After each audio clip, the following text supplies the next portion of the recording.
104.8 इश्क एफएम पे आज एक बहुत ही कमाल के इंसान हैं एंड पहले तो मैं चाहूँगा कि सर आप अपने आप को ही इंट्रोड्यूस कर दें। तो हम लोग ऐसे अक्सर कहते हैं, आपने भी रेडियो पे सुना होगा ना कि हाय मैं हूँ रोहित वर्गीस और आप मुझे सुन रहे हैं 104.8 इश्क एफएम पर। जी, एक बार आप बोल दीजिए। तो नमस्कार, मैं हूँ मुकेश तिवारी और आप मुझे सुन रहे हैं 104.8 इश्क एफएम पर।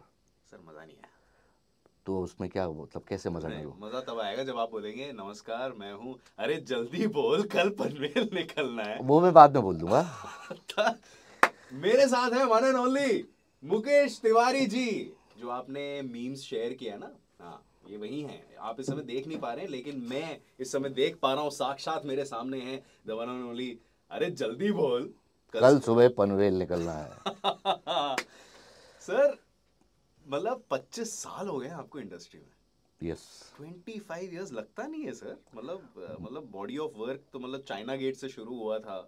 आज के टाइम में apart from your amazing collection of work, एक मीम भी बन चुके हैं आप, एक्टर भी हैं, कमाल के इंसान भी हैं। सो आप कैसे देखते हैं, जूम आउट करके अगर आपको आपकी लाइफ को थोड़ा सा डिस्क्राइब करना हो तो ये 25 साल कैसे रहे? सच कहूँ रोहित, तो मुझे इस बात का एहसास ही नहीं हुआ कि 25 साल गुजर गए। क्योंकि हर दिन एक चुनौती वाला होता है, हर दिन एक एक्साइटमेंट वाला होता है, हर रोल एक नई आशा, नई उम्मीद और नर्वसनेस लेके आता है। सो शायद इसलिए अलग अलग काम भी कर पाया कि वो नर्वसनेस और एक्साइटमेंट अभी बचा हुआ है। और मुझे लगता है कि यही बना रहे आगे 25 सालों तक। और बिल्कुल सर। और दूसरा मैं कहूँ कि मेरी यात्रा जल्दी प्रारंभ हो गई। मैं 26 साल का था जब मैंने चाइना गेट की थी। सो इसलिए लोगों को लगता है कि वो जगीरा देख के उनको लगता है कि वो जगीरा जिसने किया था पता नहीं इस दुनिया में है कि नहीं है। क्योंकि अर्ली एज 27 में रिलीज़ हो गई थी वो फिल्म जब मैं 27 साल का था। सो मुझे एक लंबा वक्फा मिल गया। कहते हैं ना कि पारी यदि जल्दी शुरू कर लो तो खेलने के लिए लंबा समय मिल जाता है।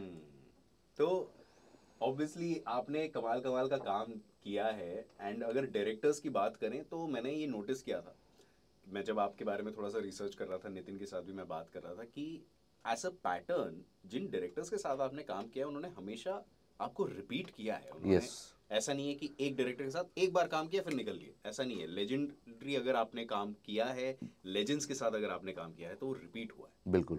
तो क्या है, कनेक्शन बैठ जाता है, व्हाट इज दैट? क्योंकि अगर हम लोग डायरेक्टर्स की बात करें, राजकुमार संतोषी एंड रोहित शेट्टी दोनों एक बहुत ही अलग जॉनर्स के डायरेक्टर्स हैं। बिल्कुल।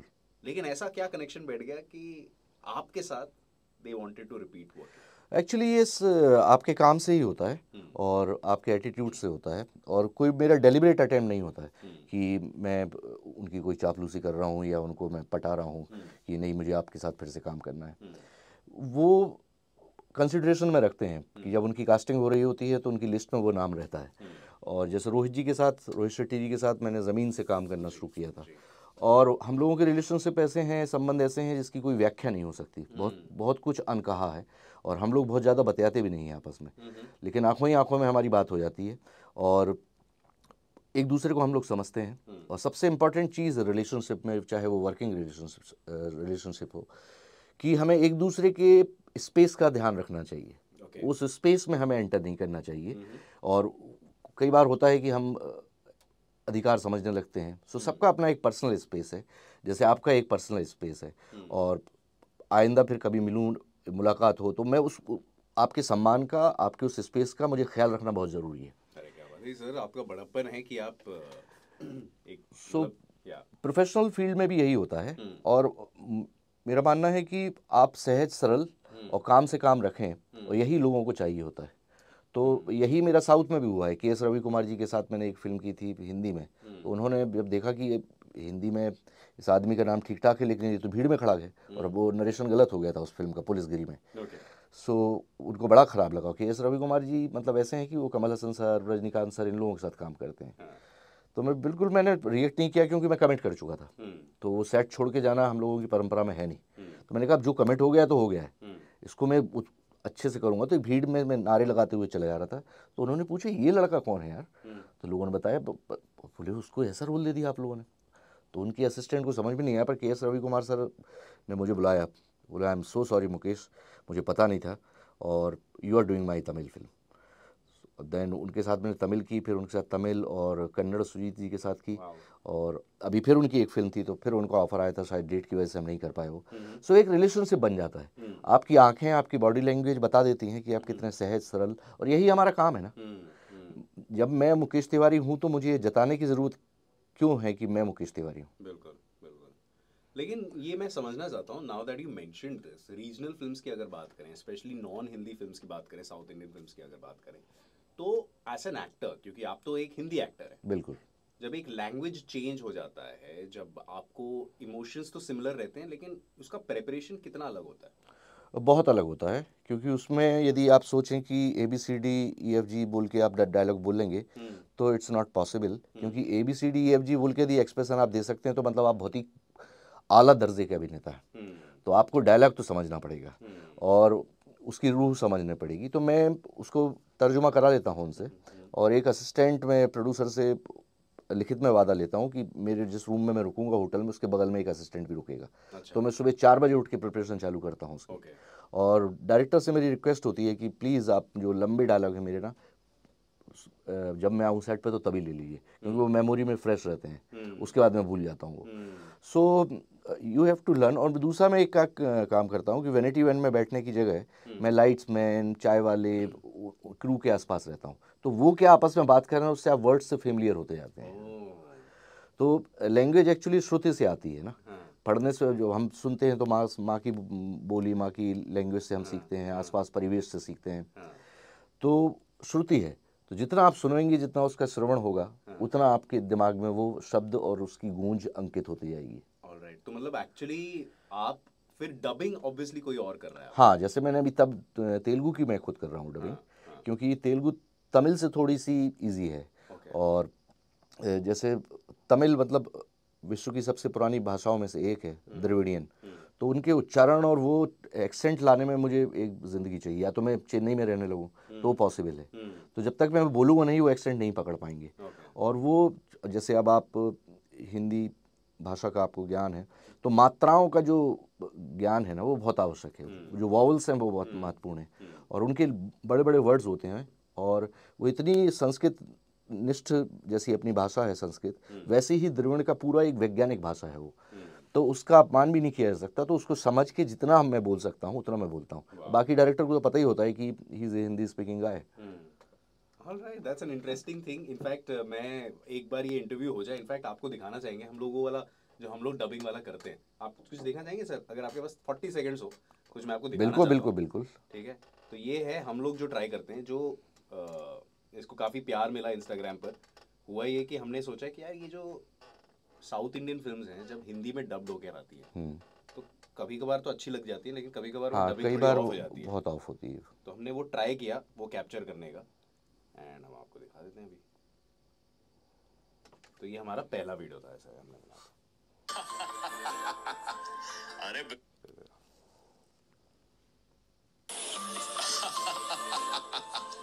अरे बिल्कुल, अब तो तुम्हारी पार्टी में जरूर आऊंगा।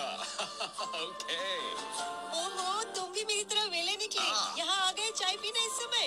अरे इसका समय थोड़ी होता, एनी टाइम इज चाय टाइम, चाय time is any time. Oh wow, हमारे ख्याल कितने मिलते जुलते हैं। एक सेकंड, कोई स्पेशल सिग्नल दे रही हो क्या? अच्छा, ये चाय तुम पीते हो या फूकते हो? Nice question. चलो तुम्हें दिखाता हूँ क्या होता है। तो हमने बस उसको कैप्चर। खिला खिला बगीचा हो जैसे सजा, फेरों में उंगलियां तू कमर नागिन सी तो हिला, तू ही मेरी शाम सुबह, लफ्ज भी तू ही जुबान, हुस्न ये छुगर तेरा, होश मेरा हैला, रंजिदा मैं, रंजिदा मैं, रंजिदा मैं, रंजिदा मैं, देखे जो तू दिखी धड़कन में, रंजिदा मैं, तेरे होने से दुनिया में फिजा में। तो हमने बहुत कमाल है यार। नहीं, यू हैव ग्रेट कन्विक्शन, ये तो मैं लाइफ में नहीं कर पाऊंगा इतना। अरे सर क्या बात कर रहे हो? मुझे लग रहा था जब मैं वीडियो ढूंढ रहा था आप ऐसे बोल दोगे, अरे जल्दी कर, मुझे कल सुबह पढ़ने। नहीं, बट वेरी नाइस, बहुत अच्छा किया है। अरे थैंक यू सर। तो हमें ऐसा लग रहा था, फैसिनेशन है obviously with the regional cinemas. In fact हम लोग यहाँ इश्क एफएम पर हम लोग अक्सर बात करते रहते हैं कि जिस तरह से हम लोग बोलते हैं ना कि ये साउथ इंडियन फिल्म है, ये हिंदी फिल्म है, I think in general collectively हमें इंडियन सिनेमा बोलना चाहिए, है ना? बिल्कुल। जिस तरह और से अभी वो वर्ड आ भी गया है पैन इंडिया सिनेमा। सो अब वहाँ के आर्टिस्ट यहाँ पे, यहाँ के आर्टिस्ट वहाँ पे, और वो होना भी चाहिए। उससे एक बड़ा दर्शक वर्ग तैयार होता है। बिल्कुल और यदि 140 करोड़ हैं तो हमें फिर विदेशों में रिलीज़ करने की आवश्यकता नहीं है फिल्म। यहीं के यदि 5 करोड़ लोग फिल्म देख लें तो 200 करोड़ के ऊपर निकल जाएगी। बिल्कुल। एंड सर मीम्स के बारे में बात करते हैं ऑफ कोर्स, क्योंकि आप एक तरह से हिंदुस्तान के हर एक स्मार्टफोन में कहीं ना कहीं सेव्ड हैं। ये हम लोग इसकी कोई दो राय नहीं है ना? तो ये एक तरह से आप फॉर एवर लोगों के अब दिमाग में रहेंगे because of that one particular dialogue जो आपने गोलमाल में दिया। एंड आपको कैसे पता चला? आपको याद है पहली बार जब आपका ये मीम शेयर हुआ था, जब पहली बार आपको बताया गया था कि यार ये वायरल हो रहा है? Do you remember that? एक मेरा मीम आया था जब हम गोलमाल फिर से चालू कर रहे थे, तो गोलमाल पार्ट 4 का था शायद। तो तब वो चला था कि दिलवाले में गरीबों के यकी श्रॉफ। तो वो तो तब मेरे बच्चे ने मुझे फ़ोन करके बताया था, और उसके पहले मुझे पता भी नहीं था कि मीम्स होते क्या हैं। हाँ। लिटरली मुझे नहीं पता था, क्योंकि मेरा सोशल मीडिया से थोड़ा साबका कम है, और फ़ोन भी मैं बहुत सिर्फ फ़ोन के लिए यूज़ करता हूँ। तो लेकिन बाद में जब लोगों के फ़ोन आना शुरू हुए कि ये पनवेल वाला ऐसे है, और वो अलग अलग कॉन्टेक्स्ट में अलग अलग इंटरप्रिटेशन के साथ आता है। So that is the another art कि लोग अलग अलग कॉन्टेक्स्ट में उस कैरेक्टर को चेंज कर लेते हैं। और मुझे लगता है कि वसूली की पॉपुलैरिटी तो थी, लेकिन मीम्स की वजह से उसकी पॉपुलैरिटी और बढ़ी है, क्योंकि लोगों को फिर वो अपना कैरेक्टर लगने लगा। और ऐसा भी नहीं है कि वसूली कोई कार्टून कैरेक्टर हो गया हो, वो कैरेक्टर है, और हर घर में रहने वाला एक कैरेक्टर है वो। और वो कोई हमने डेलिबरेटली नहीं किया था, वो जो लिखा हुआ था, कुछ समटाइम्स वी इम्प्रोवाइज्ड इट। सो रोहित, मेरा ये मानना है कि दर्शक ही है जो एक एक्टर को और एक कैरेक्टर को बनाता है। ये हम इस भ्रम में रहते हैं कि हमने कर दिया, हम नहीं करते हैं। हम बहुत चीज़ें करते हैं, लेकिन उतनी चीज़ें पहुंचती कहाँ हैं? जो दर्शकों के दिमाग में, जो उसके दिल में उतर जाता है, वो दर्शक ही हम अभिनेताओं को बनाता है और चरित्रों को बनाता है। तो ये पर्टिकुलर डायलॉग, अरे जल्दी बोल कल सुबह पनवेल जाना है, ये स्क्रिप्ट में था या इम्प्रोवाइज था? दिस इज इम्प्रोवाइज डायलॉग है वो। क्या बात कर रहे हैं? हाँ, क्योंकि मुझे सचमुच में पनवेल जाना था।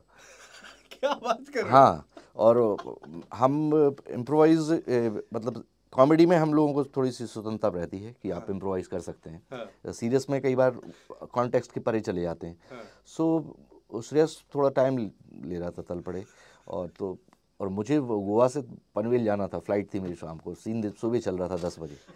तो मेरा डायलॉग था कि क्या हुआ, तुम लोगों पे गोलियां चली? तो मैंने बोला यार जल्दी बोल दे, कल सुबह पनवेल निकलना है। तो वो रख लिया गया वो। अरे यार, जैसे गोलमाल पार्ट 1 का है कि जहाँ अरशद वारसी जी मुझे बताते हैं, अरे आप तो संजय दत्त लगते हैं बिल्कुल। और राजू हिरानी जी से मिलवाता हूँ, और राजकुमार हिरानी से, और आपकी बात करता हूँ ये वो। और फिर सडनली ही स्टार्टेड रनिंग। तो वो सीन करते करते हो गया कि अभी चलना सिखा रहा है कि दौड़ना। तो वो स्क्रिप्ट में नहीं था, लेकिन वो ऑटोमेटिकली निकल गया। सो यदि आप सिचुएशन में हैं और डेलिबरेट कॉमेडी करने की कोशिश नहीं कर रहे हैं, so you have to react towards the situation. आपको सिचुएशन में रिएक्ट करना है, क्योंकि वो ज़माना चला गया जहाँ बफूनरी होती थी, स्लैपस्टिक कॉमेडी होती थी। अभी ऑडियंस बहुत समझदार हो गई है, पूरे वर्ल्ड का सिनेमा देखती है, पूरे वर्ल्ड के वेब सीरीज़ देखती है। सो ऑडियंस की समझ कई गुना ज़्यादा बढ़ चुकी है। सो उनको आप अब टेकन फॉर ग्रांटेड नहीं ले सकते, उनका सम्मान रखते हुए आपको करना पड़ेगा। और दूसरा, गोलमाल में रोहित शेट्टी जी का एक नियम है कि कोई भी वल्गैरिटी नहीं आनी चाहिए। हम मतलब छींकने और खांसने तक से परहेज करते हैं कि कोई डिफेंसिव ना हो जाए, क्योंकि बच्चे भी आते हैं, महिला वर्ग बहुत ज़्यादा है, परिवार उसको बहुत ज़्यादा देखते हैं। तो पहले ही हम लोगों का डिसाइड होता है कि उस जोन में नहीं जाना है, क्योंकि कई बार एक्टर्स को लगता है कि थोड़ी सी वल्गैरिटी करके लोगों को हंसाया जा सकता है, जबकि वो संभव नहीं है। आपका इनोसेंस और सिचुएशन के प्रति आपका जो रिएक्शन है, वही कॉमेडी क्रिएट करता है। Comedy is basically contradiction. ये एक, मान लो पहलवान है और वो 5 बार नेशनल जीत चुका है कुश्ती में, और पूरे गांव के लोग उससे डरते हैं, लेकिन वो पहलवान अपने घर से बाहर निकलता है और सडनली केले के छिलके पे से स्लिप मार जाता है, तो लोग हंसेंगे, बिकॉज उसका ऑरा वैसा है। तो ये कॉन्ट्रडिक्शन हुआ ना, कि एक तरफ आप इतना कुश्ती है, बड़े बड़े पहलवानों को पटकते हैं, और आज आप खुद गिर गए। So that contradiction create comedy. Alright, तो ये obviously you are a trained actor, and बहुत सारे लोग इसको थोड़ा सा लाइटली ले लेते हैं कि एक ट्रेन्ड, जब आप आते हैं with a trained background, so it makes a lot of difference. And even your love life, अगर मैंने जितना मेरा रिसर्च सही है, जितना नितिन ने रिसर्च किया है, आपने अपनी बैचमेट से ही शादी की है, राइट? बिल्कुल. तो टेल अस अबाउट दैट. इश्क कैफे में तो इश्क की थोड़ी सी बातें कर लेते इश्क स्कूल में ही हुआ था. हैं. हाँ. लेकिन फिर उसके बाद वो असम से हैं, तो वो अपने मोबाइल थिएटर होता है वहाँ असम में, ओके. बड़े ह्यूज लेवल पे होता है, 20-20 हज़ार लोग देखने आते हैं. और मतलब एक उदाहरण के तौर पे आपको बताऊं तो उन्होंने टाइटैनिक का सेट लगाया था एक बार. So the huge audience. Okay. मतलब वो एक्टर्स के पेमेंट ऐसे हैं कि 1 करोड़ 2 करोड़ ऐसे कॉन्ट्रैक्ट हैं 6 मंथ 7 मंथ्स के. सो अमेजिंग मास थिएटर है वो मोबाइल थिएटर. तो वो मोबाइल थिएटर चली गई. मतलब एक जगह से दूसरी जगह. हाँ, ट्रैवल करता है. और तो उसमें वो चली गई थी और मैं national school of drama repertory में थे. तो तब आप जब अलग होते हैं तब आपको ज़्यादा एहसास होता है कि नहीं, हम लोग सच में जुड़े हुए हैं. जब तक आप साथ रहते हैं तो वो अहमियत आपको पता नहीं चलती है, क्योंकि आप एक खालीपन या आप जो एक क्रिएटिव जो सपोर्ट रहता है वो आप अचानक खाली हो जाते हैं. और आप जब दिल्ली में मैं एक कमरे में किराए पे रहता था, तो मुझे लगा नहीं यार ये थोड़ा सा ज़्यादा हो रहा है. इसलिए नहीं कि एज के कारण था वो, कि वो भी काफ़ी पढ़ी लिखी हैं, मैं भी लगातार पढ़ता लिखता रहता हूँ. सो एक किस्म की मैच्योरिटी रही है. और हम लोगों ने एक दूसरे पे थोपा नहीं है कभी. ना मैंने उनको काम करने से रोका, ना उन्होंने मुझे डिक्टेट करने की कोशिश की कि आपको इस तरीके का एक्टर बनना चाहिए, ऐसा काम करना चाहिए. क्योंकि इट्स ए प्रोसेस. हम कौन होते हैं डिसाइड करने वाले कि मैं इस तरीके का एक्टर बनना चाहता हूँ? हाँ, मैं सिंसियर एक्टर बनना चाहता हूँ, मैं निष्ठावान एक्टर बनना चाहता हूँ, मैं कन्विक्शन के साथ काम करने वाला एक्टर बनना चाहता हूँ. वो आप डिसाइड कर सकते हैं. लेकिन मैं पर्टिकुलर इस जोन का एक्टर बनना चाहता हूँ, you can not decide. Like China Gate के टाइम आपको नहीं पता था कि कुछ साल बाद वसूली भी करने वाले हैं. बिल्कुल. तो उस वक्त चाइना गेट का जगीरा मेरे सामने था. सो फिर मेरी माँ तब तो मैंने माँ को बताया था, तो माँ ने उनको फिर असम से सीधा सागर बुलवाया. सागर मतलब जहाँ का मैं हूँ, मध्य प्रदेश का. और फिर माँ ने उनसे बातचीत की और माँ एग्री हो गई. तो माँ, मेरे घर में माँ की ही चलती थी सब. और हालांकि मेरी माँ 4th क्लास तक ही पढ़ी थी, लेकिन उनका व्यवहारिक ज्ञान और सामाजिक ज्ञान और समझ बहुत अच्छी थी. सो उनके कारण ही शायद मैं NSD भी गया था, कि उनसे मैंने कहा था मुझे एक्टर बनना है, तो उनका ये कहना था कि जो कुछ भी करना है आपको, आप ट्रेनिंग के साथ करेंगे. सो वो एक बहुत ही समझ और जितना स्नेह करती थी उतनी बौद्धिकता में भी वो आगे थी. सो फिर हमने सागर में ही शादी की और मैंने घर में ही शादी की थी. मेरा तब ये मानना था कि मैं 4,500 रुपये कमाता हूँ, तो माँ बाप के पैसे शादी पे मैं क्यों खर्च कराऊँ. तो मेरे घर का जो आंगन था वहीं मेरे 10-20 दोस्त आ गए थे और उनकी फैमिली आ गई थी. सो वहीं पे फेरे लिए. सर अगर तब सोशल मीडिया होता तो ये बहुत बड़ी एक विरल भयानी का एक बहुत बड़ा न्यूज़ हो जाता है, क्योंकि रणबीर और आलिया ने भी ऐसे ही किया ना, घर में शादी किया. हाँ, तो तब मेरा ये मानना था कि मैं 4,500 कमाता हूँ और यदि उस ज़माने में 1-2 लाख रुपए खर्च होते हैं शादी में, तो वो उसका कोई अर्थ नहीं है, लॉजिक नहीं बनता. और तो यदि मैं अर्न करता हूँ तो बात अलग है. सो उसको मैं सादगी से रखना चाहता था और वो चीज़ें आज तक चली हैं और हम लोगों के अंदर अंडरस्टैंडिंग है. कभी कभी शुरुआत में 1-2 बार झगड़े हो जाया करते थे, लेकिन जैसे जैसे समय बीतता है, वही स्पेस वाली बात है ना, कि आप स्पेस में इन्वेड नहीं करते हैं और धीरे धीरे एक दूसरे के लिए स्पेस बनने लगता है. वाह, मतलब प्रोफेशनल पर्सनल हर जगह I think space is very necessary. Very important ना. झगड़ा स्पेस ही का तो है, बिल्कुल, कि it's not a physical space. बहुत बड़ी बात कह दी सर आपने. अब मैं अपने सारे पास्ट रिलेशनशिप्स को थोड़ा सा अलग अंदाज से देखूंगा, बिल्कुल, अलग लेंस से देखूंगा. बिल्कुल कि बिल्कुल. झगड़ा स्पेस का ही है. हाँ, एक्चुअली मेक सेंस. अब मैं आपसे जानना चाहता हूँ, जब आप एक नेगेटिव रोल प्ले करते हैं, स्पेशली गंगा जल वाला जो आपका कैरेक्टर है, वो बहुत ही ज़्यादा नेगेटिव एंड बहुत ही ज़्यादा एक, आपको लगता है कि ओके इससे प्यार भी करना है, लेकिन थोड़ा सा आपको उतना प्यार भी नहीं है, बीच एंड टुवर्ड्स द एंड थोड़ा सा प्यार भी आ जाता है. लेकिन एक जब आप नेगेटिव कैरेक्टर प्ले करते हैं, हमारी इंडियन ऑडियंस, मैंने ये सुना है, उस कैरेक्टर को ही मानने लग जाती है कि हाँ रियल मुकेश भी ऐसे ही होंगे. आपने ऐसा कुछ फेस किया अपनी लाइफ में, ऐसे कि घर मिलने में दिक्कत हुई या कहीं समाज में कुछ प्रॉब्लम हुई क्योंकि वो आपके कैरेक्टर से आपको करेक्ट कर रहे हैं? नहीं, मुझे लगा जब मैं 98 तक आया तो समाज बहुत कुछ परिवर्तित हो चुका था. ये एक ज़माना था जब प्राण सर विलन के रोल किया करते थे, तो पूरे हिंदुस्तान में किसी ने भी अपने बच्चे का नाम प्राण नहीं रखा था. क्योंकि दे बिलीव कि ये आदमी ऐसे ही होगा। Yeah. लेकिन 98 तक आते आते बहुत वक्त बदल चुका था। हाँ। हाँ, लेकिन जब तक मैं गेटअप में था तो जब कभी सागर या मध्य प्रदेश भोपाल जाते थे तो लोग बोलते थे किस आदमी को पकड़ ला यार। उनके रिएक्शन ये होते थे हाँ। बिकॉज कि उनको नहीं पता था कि मैं किस भूमिका कर रहा हूँ या मैं क्या हूँ। हम्म, लेकिन हाँ, साउथ में अभी भी है। मैंने एक फिल्म की थी पोखरी जिसका रीमेक वांटेड बना था, वो हमने तमिल में की थी, फिर वो देवाजी ही उसके डायरेक्टर थे। तो मुझे प्रोड्यूसर ने प्रीमियर पे बुलाया था। प्रीमियर इन द सेंस कि वहाँ पे जनता के साथ शो होता है, गाजे वाजे के साथ और पूरा ऑर्केस्ट्रा वगैरह सब। तो मुझे जो टिकट मिला मैं उस टिकट के हिसाब से नीचे बैठा हुआ था और इंटरवल होने वाला था। तो तभी वो प्रोडक्शन वाले, अरे सर आप बाहर चलिए बाहर चलिए। तो मैंने बोला ऐसे क्या हो गया? अरे बोले सर अभी आपने हीरो को झापड़ मारा है ना, वो जनता देख लेगी तो अभी आपको मारेगी। और मैं रियली शॉक्ड हो गया। मैंने कहा ऐसे कैसे हो जाएगा यार? बोले no no sir it's not, आप निकलिए। सो वहाँ पे एक ऑडियंस दूसरे किस्म की है, आप उनके हीरो को छू नहीं सकते आप, बिकॉज उनके लिए वो भगवान है, उनके लिए वो गॉड है। सो हिंदी की ऑडियंस अभी काफ़ी कुछ चेंज हो चुकी है।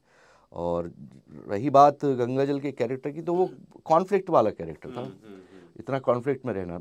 और वो मेरा पसंदीदा कैरेक्टर इसलिए भी है कि उस कॉन्फ्लिक्ट को निकाल पाना आसान नहीं हो रहा था। उसके लिए मुझे अलग अलग मेथड्स यूज़ करना पड़ी और उससे मुझे हेल्प भी बहुत मिली। मतलब एक करियर में आगे के प्रोजेक्ट्स में भी आपको हाँ, क्योंकि मैंने जब मतलब बेझिझक कहूँ तो चाइना गेट के बाद मुझे 2-2.5 साल 3 साल तक कोई नहीं पहचानता था। मुझे परिचय देना पड़ता था, मुझे बायोडाटा लेके जाना पड़ता था, मैंने फोटोग्राफ्स लेके मैं लोगों से मिलता था। मेरे पास काम ही नहीं था, बिकॉज कि किसी की गलती नहीं थी कि जिस गेटअप में मैं था उस गेटअप में और आम जिंदगी में बहुत अंतर है। और लोगों की गलती नहीं है कि फेस वैल्यू नहीं थी मेरी। तो मैं लोगों के पास गया, मैं परेशान हो गया था कि मकान का किराया कैसे निकलेगा यार, बच्चा छोटा है, मतलब दूध का खर्चा कैसे निकलेगा। तब मैं राजकुमार संतोषी जी के पास गया था। तो राजकुमार संतोषी जी बोले कि उसमें थोड़ा सा पेशेंस रखिए और अब आप 20 डायरेक्टर्स की लिस्ट बनाओ जिनके साथ आप काम करना चाहते हैं और उनके पास जाके कोशिश करिए, ऑफिस में मिल के आइए।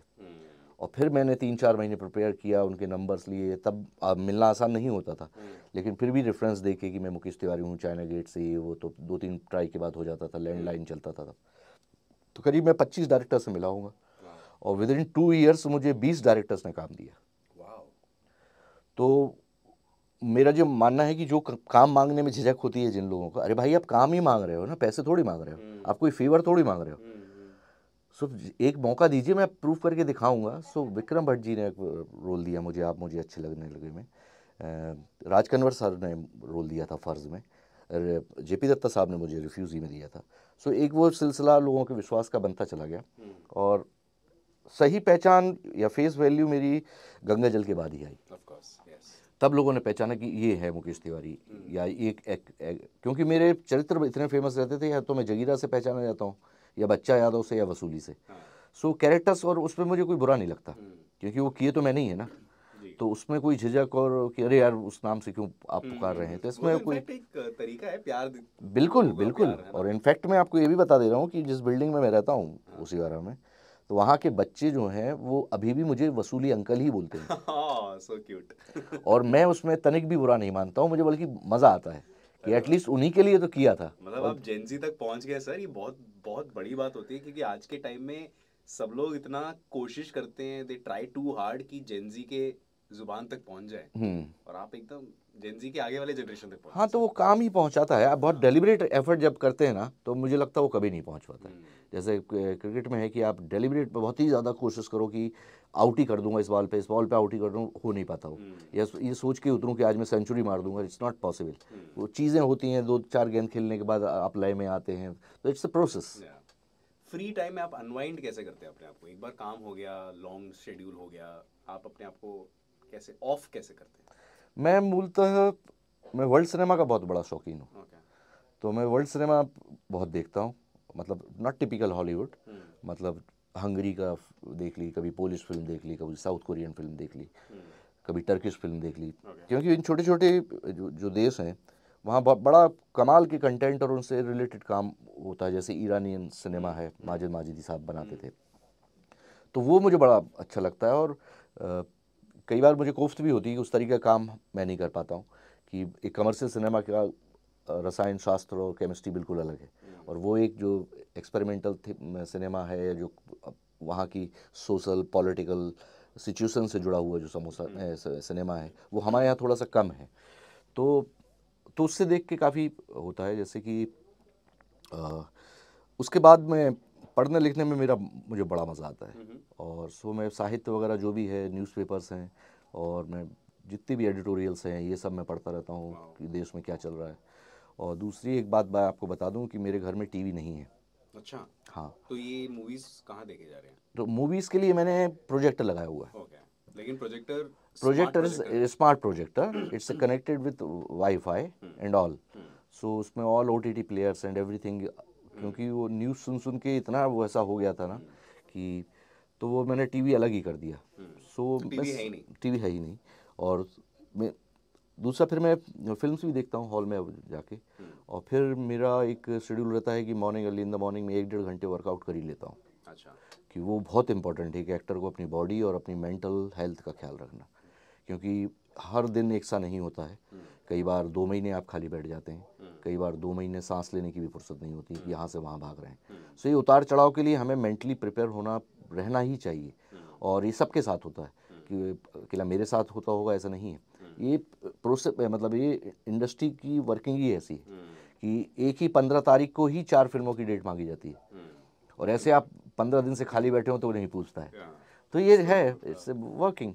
सो उसको आपको सहज तरीके से लेना है, क्योंकि आप बहुत इंपॉर्टेंट है, आपकी हेल्थ बहुत इंपॉर्टेंट है, और आपकी मेंटल हेल्थ उससे भी ज़्यादा इंपॉर्टेंट है। 7 डेज अ वीक आप वर्कआउट करते हैं? बिल्कुल।